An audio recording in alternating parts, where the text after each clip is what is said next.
My dear hardworking aspirants, तिमीहरूलाई एउटा कुरा थाहा छ, अहिले यो लास्ट मन्थ अफ CE प्रिपरेसनको फेजमा होइन, जसले चाहिँ स्मार्टली अनि सिस्टमेटिकली रिभाइज गर्न सक्छ उसले चाहिँ सालभरि मेहनत गरेर बसेको एस्पिरेन्टहरूलाई यतिकै पछाडि छोडिदिन्छ कि। भनेपछि अहिलेको यो मोमेन्टमा स्मार्टली अनि सिस्टमेटिकली रिभिजनको एकदमै इम्पोर्टेन्ट हुन जान्छ होइन।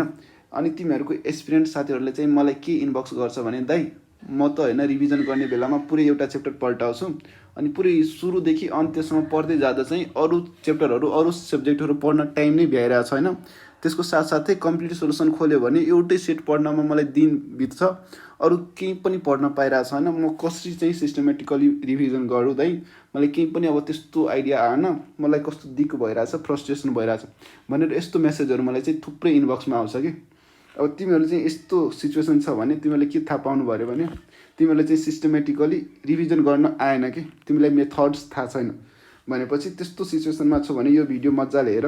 यो भिडियोमा मैले चाहिँ कसरी यो लास्ट मन्थ अफ CE प्रिपरेसनमा स्मार्टली सिस्टमेटिकली चाहिँ रिभिजन गर्दा बेस्ट आउटकम आउँछ भन्ने टपिकमा पुरै डिटेलमा डिस्कस गर्छु।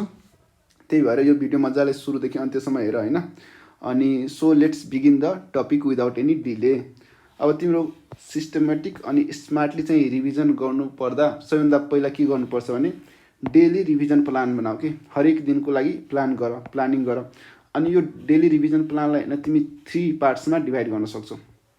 3 पार्ट्समा कसरी डिभाइड गर्न सक्छौ भने फर्स्ट पार्ट अफ द डेमा तिमी चाहिँ सुरुमा के रिभाइज मात्र गर भने फर्स्ट पार्ट अफ डेमा नोट्स मात्र रिभाइज गर, नोट्सको रिभिजन फर्स्ट पार्ट अफ डेमा। सेकेन्ड पार्टमा MCQ रिभिजन मात्र गर।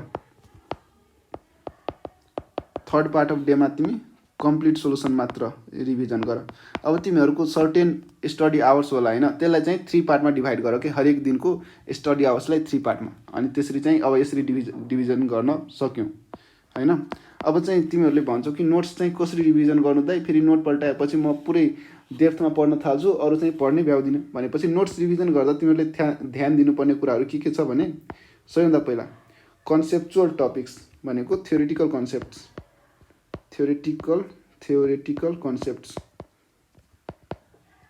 थ्योरिटिकल कन्सेप्टहरूको यसमा चाहिँ इम्पोर्टेन्ट कुराहरू मात्र रिभिजन गर्नु पर्यो। इम्पोर्टेन्ट टपिक अनि कन्सेप्टहरू मात्र रिभिजन गर्नु पर्यो अहिले चाहिँ, किनभने सबै कुरा रिभिजन गरेर टाइम पनि छैन कि।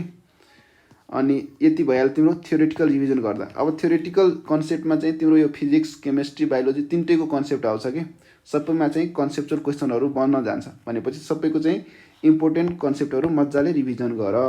अब अर्को चाहिँ जुन सब्जेक्टमा तिम्रो फर्मुला युज हुन्छ जस्तै कि फिजिक्स अनि केमिस्ट्री, यसमा चाहिँ होइन फर्स्ट पार्ट अफ डेमा रिभिजन गर्दा फर्मुला चाहिँ मजाले रिभिजन गर कि, फर्मुला रिभिजन गर्नु पर्यो। अब यति बेला यो नोट्स रिभिजन गर्दा तिमीले होइन अरू MCQहरू चाहिँ हेर्नु पर्दैन कि, त्यसको लागि तिमी सेकेन्ड पार्ट अफ डेलाई अलरेडी एलोकेट गरेर राखेका छौ। त्यति बेला चाहिँ MCQहरू हेर्नु। फर्स्ट पार्टमा जस्ट रिभिजन मात्र हुन्छ कि, थ्योरिटिकल रिभिजन अनि फर्मुला रिभिजन। अब फर्मुला पनि तिम्रो इम्पोर्टेन्ट फर्मुलाहरू मात्र रिभिजन गर। अब सबै फर्मुलाहरू रिभाइज गर्नुपर्ने जरुरी पनि छैन, किनभने त्यसले झन् तिमीलाई कन्फ्युजनमा पारिदिन्छ कि। भनेपछि इम्पोर्टेन्ट फर्मुलाजहरू मात्र रिभिजन गर्नु पर्यो है।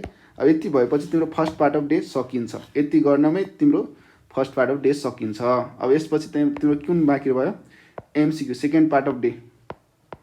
सेकेन्ड पार्टमा तिम्रो MCQ रिभिजन गर्ने टाइम आयो। अब यो सेकेन्ड पार्ट अफ डेमा MCQ रिभिजन गर्दा सबैभन्दा पहिला फर्स्ट प्रायोरिटी केलाई देऊ, पास्ट इयर MCQजहरूलाई। यो त तिमीहरूले छोड्नै नहुने कि, पास्ट इयर MCQजहरूलाई मजाले पहिला पढ, रिभिजन गर। त्यसपछि चाहिँ अब एडिसनल MCQजहरू हेर्ने बेलामा के गर भने यसलाई पनि डिभाइड गरिदियो कि, एडिसनल MCQजलाई। यसलाई चाहिँ 2 पार्टमा डिभाइड गर्न सक्छौँ।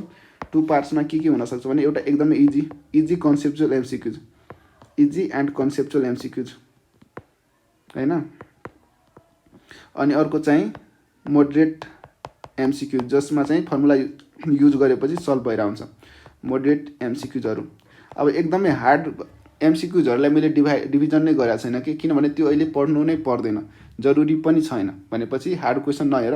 अब 2टा MCQ इजी अनि कन्सेप्चुअल MCQजहरू मजाले रिभिजन गर।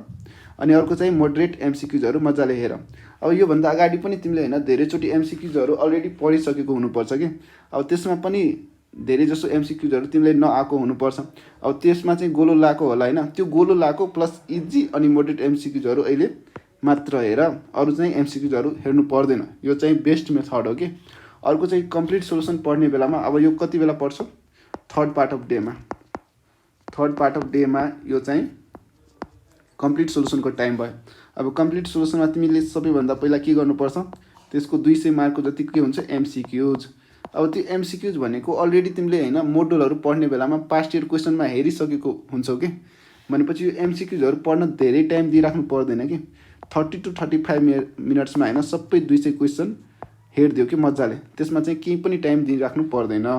अब बाँकी यसमा सेकेन्ड पार्टमा के भयो भने कम्प्लिट सोल्युसनको एक्सप्लेनेसन पार्ट आयो। अब एक्सप्लेनेसन पढ्दा चाहिँ होइन, अब तिमीहरू कम्प्लिट सोल्युसनको लागि जे जति टाइम एलोकेट गरेको छौ भनेपछि मैले एउटा रेन्ज मानिदिएँ 3 to 4 आवर्स के। यो चाहिँ धेरै टाइम भयो एउटा कम्प्लिट सोल्युसनको लागि, एउटा सेटको लागि। भनेपछि 3 to 4 आवर्समा हाफ आवर जति तिमीले एमसिक्युज हेर्नमा गइसक्यो। बाँकी चाहिँ जे जति टाइम छ नि बाँकी यसमा, त्यो चाहिँ एक्सप्लेनेसन मजाले पढ। मजाले भन्दा पनि अब यसमा फिजिक्सको एक्सप्लेनेसन पढ, केमिस्ट्रीको एक्सप्लेनेसन पढ, बायोलोजीको पढ। अब सुरुमा तिमीले बायोलोजीको पढ्न थाल्यो भने बायोलोजीको भ्यायो, मजाले बायोलोजीको एक्सप्लेनेसन पढ। अनि त्यसपछि 5 मिनट्सको ब्रेक लो, त्यसपछि फेरि सुरु गर केमिस्ट्रीको एक्सप्लेनेसन सुरु गर होइन। त्यसै गरी अब बाँकी के भयो? फिजिक्सको। भनेपछि यसरी चाहिँ डिभाइड गरेर होइन पढ्यो भने तिमीलाई धेरै फ्रस्ट्रेसन पनि हुँदैन, दिक्क पनि लाग्दैन।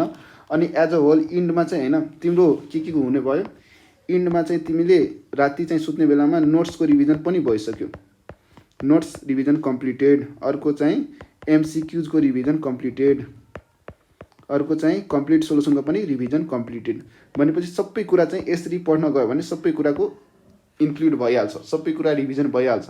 भनेपछि केही पनि डर हुँदैन कि यसरी पढ्दै गयो भने, केही पनि फ्रस्ट्रेसन आउँदैन। अब यसरी रुटिन बनाएर डेली प्लान बनाएर पढ्न गयो भने तिम्रो एकदमै राम्रो सिई हुन जान्छ अनि राम्रो रिजल्ट पनि आउन सक्छ।